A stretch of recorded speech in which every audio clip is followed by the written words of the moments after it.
What's up, everyone? It's time to talk about a comedy that a lot of people say is just downright bad. And I'll be the judge of that. So see. Today we're going to be talking about Holmes and Watson, the parody of Sherlock Holmes, basically.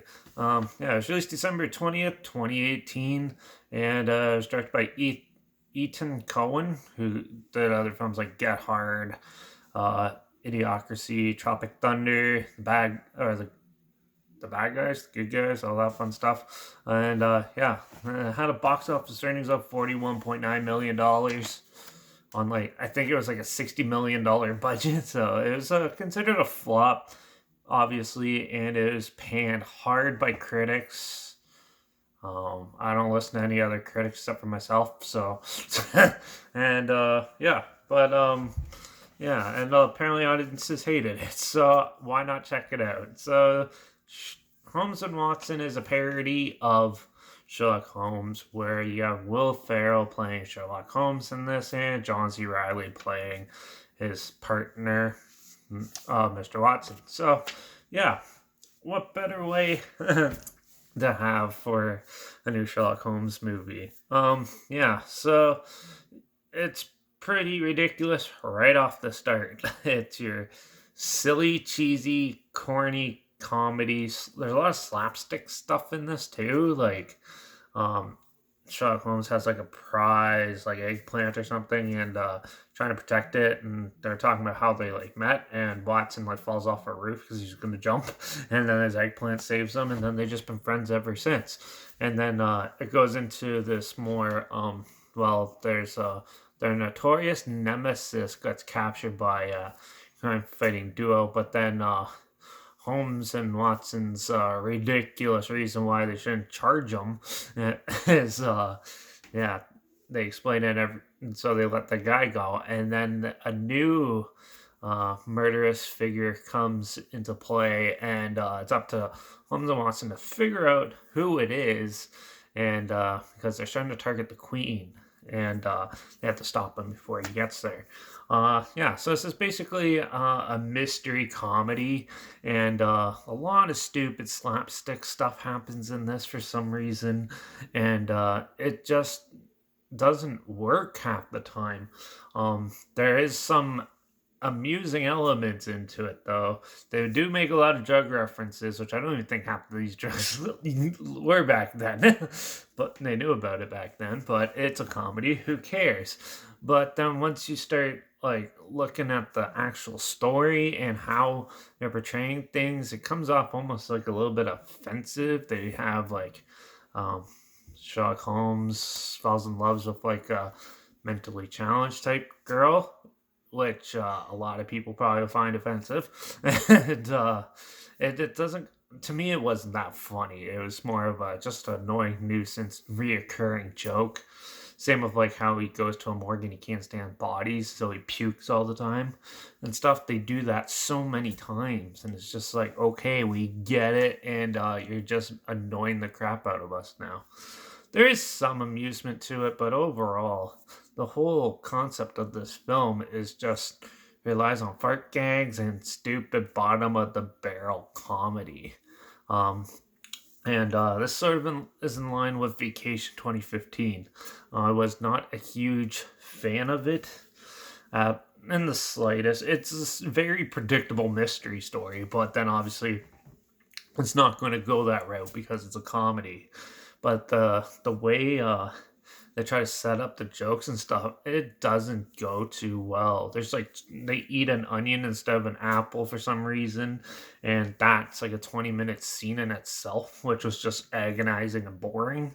And then you for the first 20 minutes it was entertaining, but then they replay jokes, and they try to do some other more weird, quirky stuff that just does not work, and it doesn't even suit a mystery story in the time period they're set in. And yeah, a lot of modern references in this old style film. They're trying too hard, I think, to make a good comedy.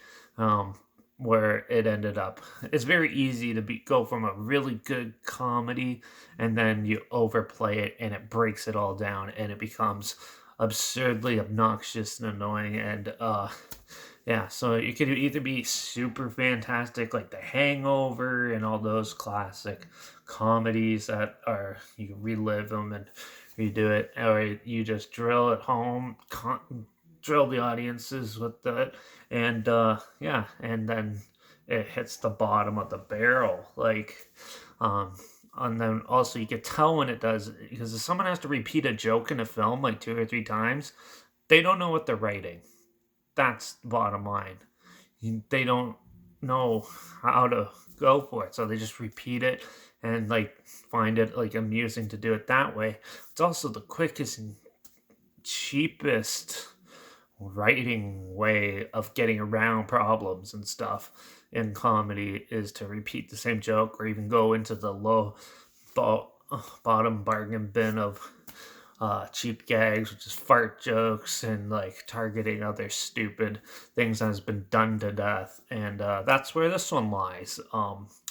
Certain things, like, yeah, this is a good one. I watched The Stone, so it was amusing, but after sitting back and thinking about it in a sober state, it's really not that good. um, it's amusing if you want to turn off your brain and just like sit there and like have a chuckle, but it's definitely no um feat in the comedy genre. This is almost low as like epic movie and disaster movie type comedy, which is good for like stoners, but not good for the rest of the world. So I can see why this flopped. And I gotta say, I kind of agree with most people on this film. It's not that good. I was not interested in it. Will Ferrell movies are usually pretty entertaining, but I'm kind of in the middle between them. And I've never been a huge fan of John C. Riley stuff, but the odd time when him and Will Ferrell and they have a good proper script, they can make it work. Like Step Brothers, and I wasn't a fan of Talladega Nights, but that one was still better than this film. And a lot of people tear this film apart, and I see why now. So, well, I checked that one out. I'm going to give Holmes and Watson a 1 out of 5. I'm going to be a little generous here because there is some scenes that are watchable and stuff. It's just the whole way the whole film plays out. It's just a jumbled mess, and it's good for the stoner crowd, I guess, but no one else. So I don't know if you like these type of comedies, you never heard of it. There's a trail link down below, like always. Also, link down below is my Instagram, where I always post clips of films I'm going to review in the future on my story. I usually have the film title hashtag and the subject on the film and hashtag, so you're aware of it. Also, my letterbox is also down below at Derek P Reviews. That's where I post my first star rating after watching the films. So, well, yeah. Follow me on one of those two to stay in the loop with this channel. Like this video, share it somewhere people are aware of it. Comment your opinions of this film down below. Let me know your thoughts. And if you have any other films or film franchise or anything that you want me to check out, I'll watch any genre. Comment them down below. I'll try to get to them as soon as I can, and if I can find them. Yeah, make sure you subscribe, because hopefully we can find something weird, obscure, and odd, and interesting together that you probably never thought of checking out. Or so you hear my opinions on popular films. Too bad this doesn't fit in any of those right now. And also, yeah, make sure you turn on the notification bell, because the next film I'm going to review is actually, I'm going to go back to the classic horror, and like way back. We're going back to like the 1920s to another silent film. So I dive into the creepy imagery of German Expressionism from the 1920, The Cabinet of Dr. Caligari. So make sure you subscribe, turn on those notifications, and yeah, hopefully there's no quirky, stupid sleuths out there trying to find you. And I guess I'll see you all in the next review, hopefully the next one. And until then, cheers.